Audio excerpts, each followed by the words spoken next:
Hello and welcome back. If you clicked on this video, then you're a fan of the Crypt Keeper. Don't get me wrong, the series was awesome, but it also had some duds and even a few complete misses. So I thought it would be fun to go over 3 of the worst episodes from one of the best TV shows of the 90s. Before we get into it, if you like any of these episodes, don't take this video as a personal attack. Just because something isn't up to par, that doesn't mean it wasn't fun to watch. These episodes are among the lowest rated in the entire run of the series. So sit back, relax, try not to take things seriously, and maybe think about grabbing a clothespin for your nose. Because we're definitely about to dive face first into the poo pile. Our first segment is a story titled The Kidnapper from the 7th episode of the 7th season, originally airing on June 7th, 1996.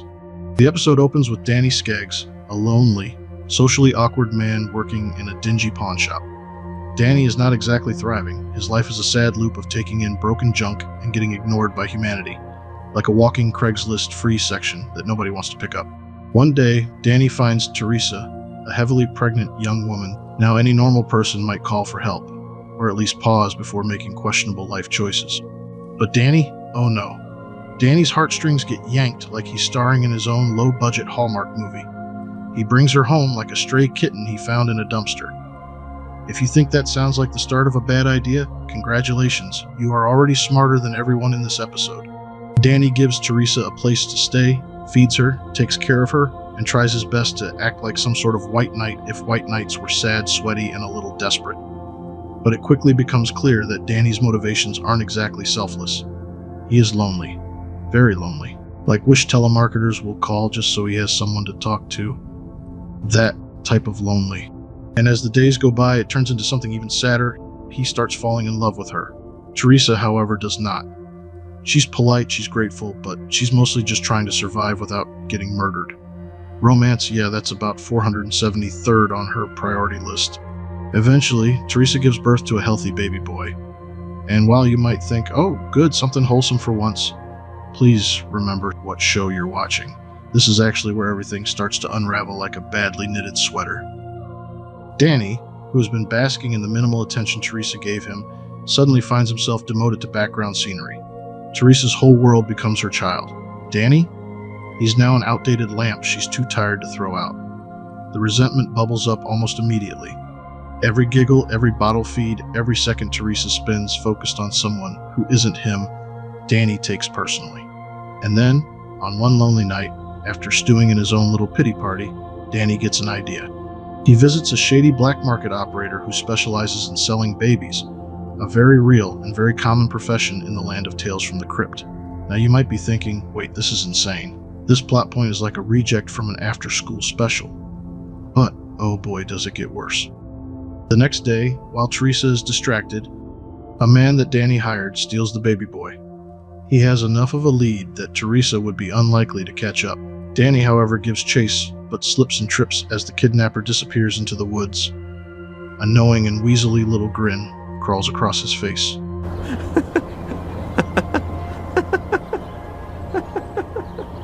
Teresa is completely devastated, absolutely wrecked.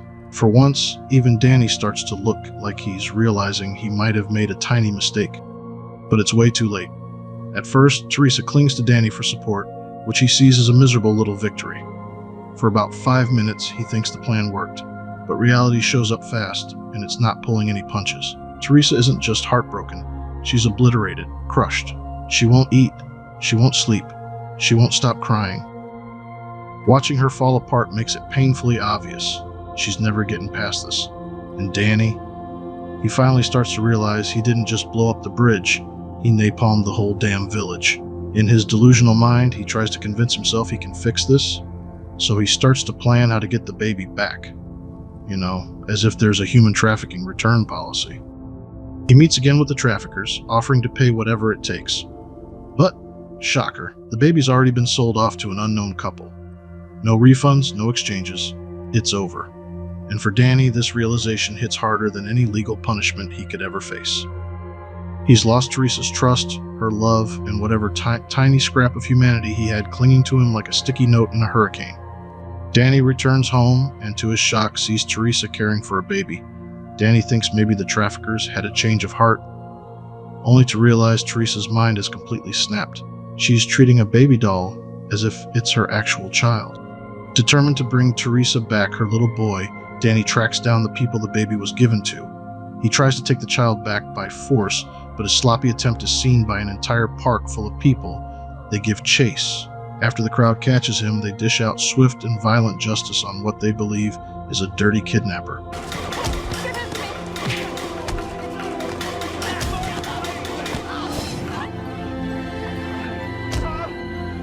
It was Teresa's baby. My baby. But there was nothing I could do about it now. It's funny the effect a baby can have on people. This episode is the absolute lowest rated out of the entire series. It's not to say it doesn't have any fans, but Season 7 seems to be filled to the brim with spectacularly sad, lackluster stories. There's no horror, no suspense in this one. Just one man's slow-motion nosedive into complete humiliation. I will say, it's not entirely the showrunner's fault. This episode is based on Shock Suspense Stories number 12. Even the original story in the comic hits the same short-of-par story. In a series of absolute bangers, this story shows that even the best of the best TV shows can make complete duds. Our next story is titled Seance from Season 4, Episode 4. It originally aired on the 4th of July, 1992. Happy birthday, America. Here, have a shitty story as a birthday gift. The story begins by introducing us to Benny Pulaski and Allison Peters, two con artists with a history of swindling unsuspecting victims. Benny, portrayed by Ben Cross, is beginning to question the morality of their schemes, while Allison, played by Kathy Moriarty, remains unrepentant and fixed on their next target. Their latest mark is Prescott Chalmers, a wealthy and slightly gullible man. Benny and Allison concoct a story involving Allison posing as the daughter of Chalmers' deceased uncle, Albert Peters, who supposedly embezzled $200,000 from a bank in 1901. Their story goes, Albert put the money he had pinched into long-term stocks that have grown into a nice, cozy nest egg of nearly $3 million. Benny, putting on the role of Albert's lawyer, strikes a deal with Chalmers. Pay a 10% fee to get your hands on the inheritance, or risk the fuzz finding out where the money really came from. Chalmers, lured in by the promise of a big payday, bites the bait, but Benny's growing conscience starts to cause some strife between him and Allison. During a heated argument, Chalmers takes a nasty tumble down an elevator shaft and gets squished flatter than a pancake by a faulty lift.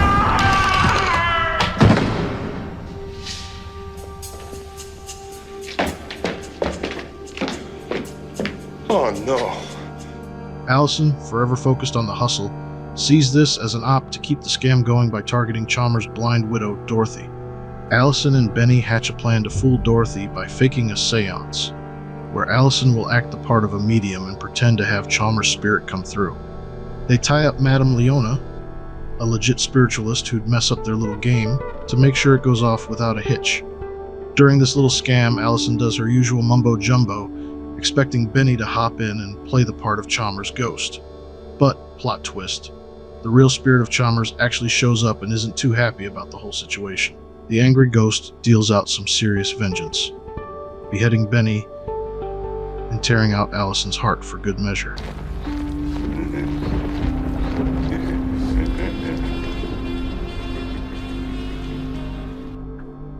This episode, Seance, really packed in everything wrong with this show.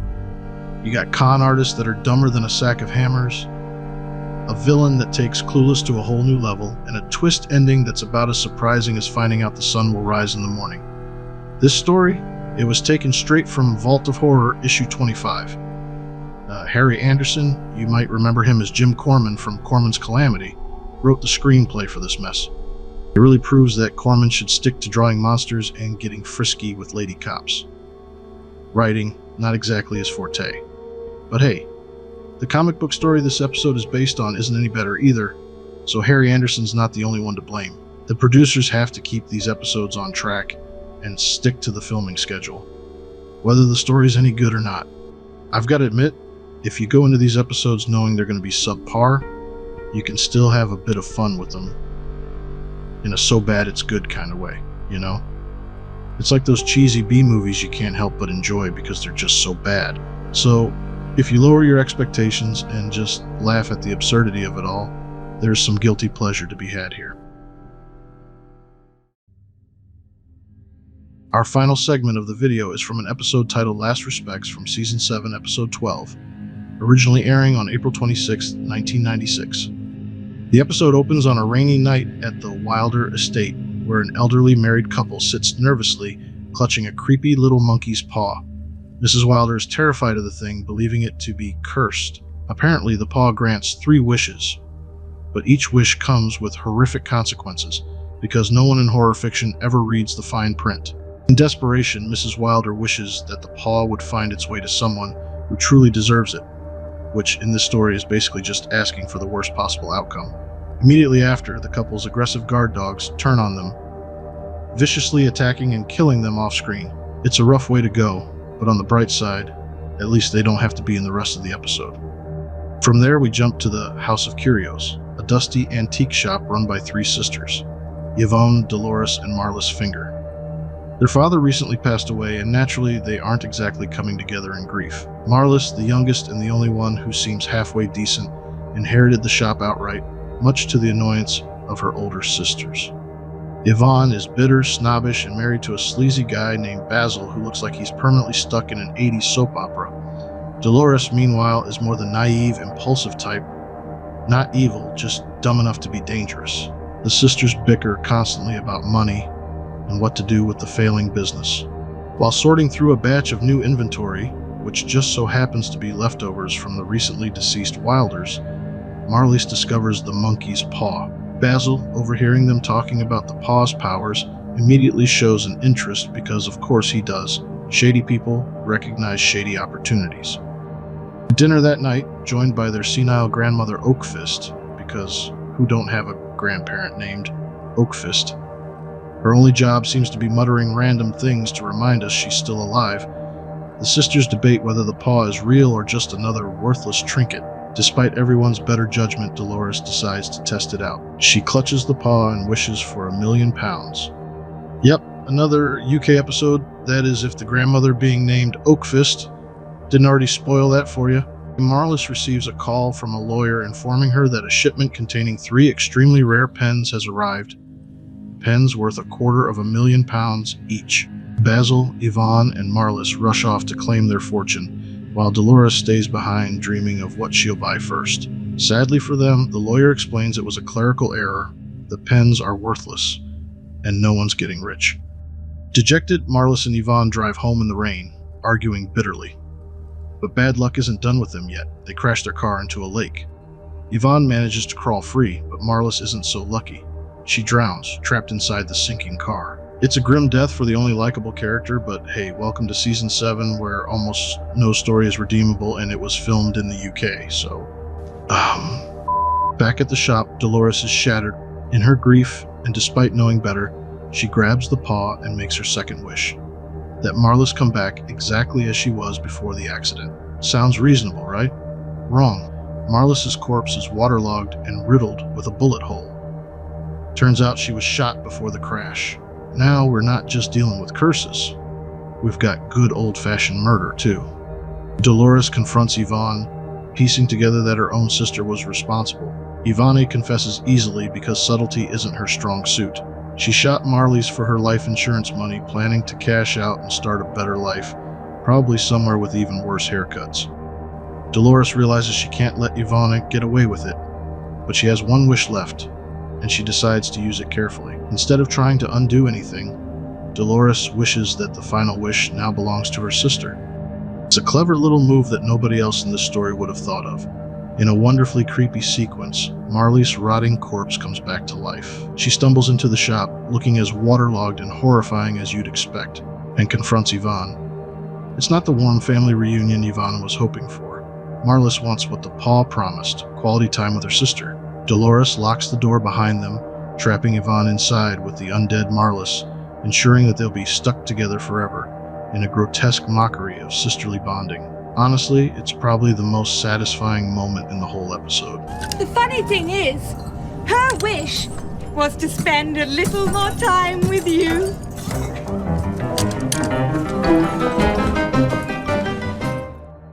Last Respects is adapted from a story in Tales from the Crypt number 23, published back in 1951, but the TV version actually tells a very different story. In the comic, it's about a cursed mirror and the dangers of vanity, while the show focuses on three sisters fighting over a monkey's paw that grants twisted wishes. So while the names match, the plots are totally different. Season 7 of Tales from the Crypt is definitely a divisive one. While some people enjoy the change of scenery and different storytelling style, a lot of fans, myself included, feel like this season is where the series started to lose what made it so special. The move to England, the shift in tone, it just didn't feel like the same Tales from the Crypt anymore. And honestly, it played a big part in why the show wrapped up not long after. But anyway, that's all I have for you. If you haven't already, please consider subscribing. It really does help, and it lets me know I'm on the right track. With all that said, take care, have a great week, and we'll see you in the next one.